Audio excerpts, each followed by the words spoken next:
My Lords, I would like to thank the Noble Lord, Lord Borwick, for instigating this debate. I think it's very timely and possibly even a bit late, because we are already experiencing such incredible pollution levels here in London. And in fact, of course, it's been years since I've talked about air quality, which is in the title of this debate, because we don't have air quality. What we have is air pollution. And that's very important to understand, that we are already in quite damaging levels of air pollution. It's an issue that I've worked on for about 15 years, because an eagle-eyed co-worker of mine spotted that we were likely to get EU fines if we didn't reduce our pollution, even then, which was about 2002. And of course, in response to the Lord, it has been quite difficult listening to some of the noble lords today without shouting quite loudly. And Lord Blencathra, of course, preeminent amongst those, because it wasn't the people like Friends of the Earth and the lobby groups of the environmental campaigners who lobbied so hard for the diesel vehicles. It was, in fact, the EU that, seeing the problem with heavy carbon loads and trying to reduce our carbon emissions, actually listened to the diesel car manufacturers like Volkswagen and then pressured our government to do the same. And so we have to understand that actually, although the EU has been incredibly good about getting us to try to clean up our act, they are also the instigators of the problem in the very first place. Noble Lords have already talked about the horrors of air pollution and the fact that it affects particularly the young and the already unwell. And so I'd like to talk about the solutions that we should look at. And there are two solutions in particular that I would like to highlight, and I would like a response from the Government Minister on. And the first is having a new Clean Air Act, and the second is to talk about traffic reduction. I'm not rubbishing the small measures. The small measures are incredibly important as well. It's a very complex situation, air pollution, and we need a lot of solutions. We need many, many ideas. So we have to think about the turning off of engines outside schools. We have to think about techno fixes of cleaner cars and cleaner fuels. We should also think about the luxury cruise ships that come up the Thames and or try to park at places like Greenwich. They are incredibly polluting. There's a programme on Channel 4 tonight which says that actually people are probably more exposed to air pollution when they're on those ships than when they're on London's roads. And so that is slightly worrying. Apparently levels of pollution on these cruise ships can be at the levels of Delhi and Shanghai, which is really quite disturbing. On the Clean Air Act, the fact is that Brexit's going to impact on every single area of our lives, creating endless trauma, no doubt, but also the chance to improve things. And we will need our own laws and our own enforcement mechanisms, our own enforcement agencies. It's an opportunity to create a body, a bit like the Environmental Protection Agency that is in the United States, with its own staff, its own legal powers, and a culture of independence from the government. We need that sort of body to actually look at the environment, but also particularly clean air. So Brexit means that we have the chance to do new things and to create a new Clean Air Act with new standards and limit values. A Clean Air Act that will freshen our filthy air and get us to all breathe easier. London Councils has made the point, of course, that although we're talking about London today, in fact, pollution knows no boundaries. It does not respect legislative boundaries. And so what London is experiencing today, other cities and towns are experiencing as well. And the problem will only get worse. If we can fix it here in London, then other places can learn from our example. And the Mayor of London's list, I have been very impressed. I mean, I would obviously say that I would like him to go faster and larger and more expensive, but I think, in fact, he's on the right lines, and transforming the bus fleet is going to be incredibly important to cleaning up. I do blame Boris Johnson for some of the dirtier buses that we've got. He chose not to have the cleanest buses. He brought us buses that actually are not fit for use, but I only harbour a small antipathy towards him for that. I think that other people have, of course, done just as much. Although during the Olympics, the Mayor of London, Boris Johnson, tried to clean up our air pollution so that it would conform with EU limits, and he did it by putting pot plants along the Olympic route.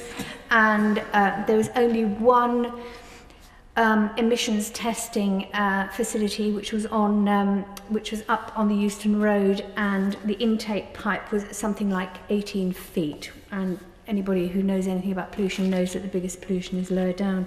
And so previous mayors have done their bit, I think. Ken Livingstone brought in the congestion charge. Boris did bring in the wonderful cycle lanes that are doing so much for London. And now the Mayor of London, Sadiq Khan, has got a whole raft of measures that he's bringing in. For me, I'd say it's not a pick and mix list. It's actually every single one of those things has to be done. So, the European Commission currently has the power to fine the UK government for failing to protect the health of our citizens, and we need a replacement UK body with a similar clout. The Environment Agency and Natural England are both under the thumb of DEFRA and can't offer the necessary protection to either people or planet. We also need a body that can be sued by victims if it sets the bar too low or fails in its job of enforcing standards to protect human health and the natural world. All these things really have to be taken into account with our Brexit negotiations and with our repeal of the laws. They have to be contemporaneous so that we don't just move into a situation where we have absolutely nothing protecting our environment.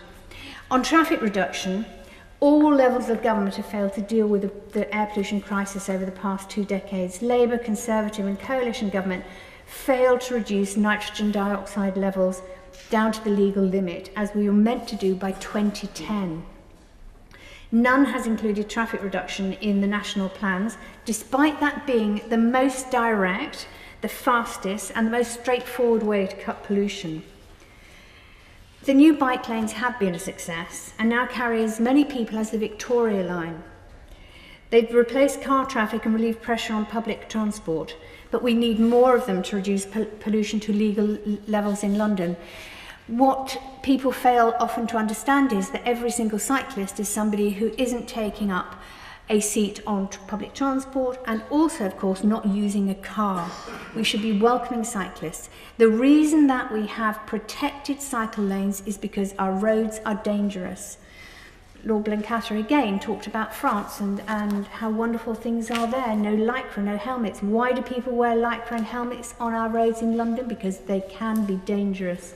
And so I personally don't wear lycra and I don't wear a helmet, but then I get criticised for not making myself visible. I was stopped by a taxi driver once who said, "What do you think you're doing? You look just like a pedestrian," because I was wearing normal clothes on my bike. So you can't please everybody, I guess. Cycle lanes also, of course, mean a healthier population. It's encouraging people to get exercise, and even if you are breathing the polluted air, you're still not breathing as much of it as car drivers who actually get their air intake in much lower. And so we have cleaner, healthier people in our population if we have more cyclists. Now, the government, of course, has lost 2 court cases, as has already been highlighted, for failing to produce a plan which would enable us to reduce pollution down to the legal limits. Client Earth have done an amazing job on this. It's getting harder and harder to take the government to court to get a judicial review, but they've done it. And of course, the government is again in the High Court this week. And you have to ask, a government's highest priority should be to protect its citizens. Why is the government dragging its feet on something as dangerous as air pollution? We have a national health crisis, not just at the moment for the people who are experiencing respiratory problems, but down the line with all the children who have smaller lungs, who will have breathing difficulties in the future. This is something the government, for some reason, sees impossible to visualise. And it seems that why is the law, why is public health reliant on the dedication of a voluntary organisation like Client Earth? Why have official bodies charged with protecting our health been silent and failed to act? I don't want to put Client Earth out of business, but the success of their actions has highlighted the enforcement vacuum at the heart of the UK's environmental policies.